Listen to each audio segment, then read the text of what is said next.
Hi, I'm Tom Fuchs, Senior Construction Manager for the Metro Flood Diversion Authority.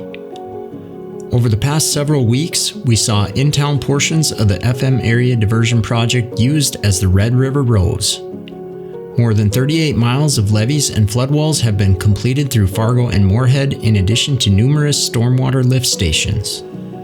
This year, as the river crested just below 30 feet, we got a visual of what the level looks like with the in-town protection in place. Once the project is completed, as much as 37 feet of water will safely pass through town before the diversion needs to operate.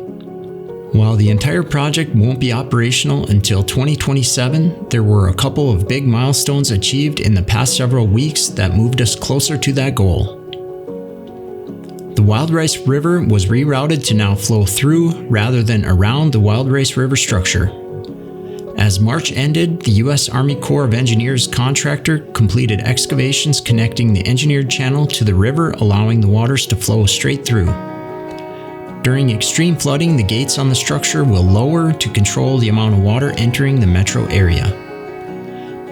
Speaking of gates, the third and final gate is now up at the diversion inlet structure. Crews mounted the 47.5-ton radial arm gate that's 50 feet wide and 26 feet tall this month. They also installed bridge girders on the structure, which is now 93% complete. Work will continue in the coming months and is expected to be complete later this year.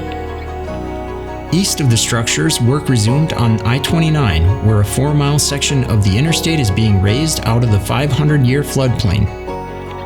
Crews picked up where they left off before winter by continuing work on the borrow-ditch bridges. The approach slabs were recently poured at the southbound bridge, and preparations have resumed for pouring the northbound bridge deck. As the weather continues to warm, motorists should expect lane closures and traffic shifts as the I-29 project will ramp back up and the roadway work will resume. Interested in following more of the progress being made toward permanent flood control? Sign up for the Diversion Current at www.fmdiversion.gov/subscribe. Thanks for watching.